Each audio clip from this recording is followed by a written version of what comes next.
আমার নাম বলেন। নিজ জেলা শরীয়তপুর। দলীয় কোনো পদ পদবি আছে? আপনার নাম কি? হেলাল হোসেন। নিজ জেলা? জেলা ভোলা। আপনার নাম? কবির। নিজ জেলা? আপনার নাম? কালাম ফরাজি। নিজ জেলা? থানা লালমোহন। আপনার নাম? জেলা ঢাকা। আপনার নাম? বরিশাল। এই আপনার নাম?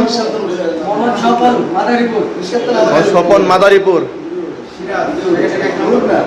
সেক্ষেত্রে 1 নম্বর রোড। আপনার নাম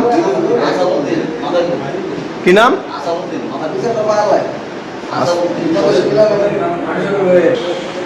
ভাই, আমি লাস্ট ম্যান। আপনার নামটা কি? আসাদউদ্দিন মাদারীপুর। আচ্ছা।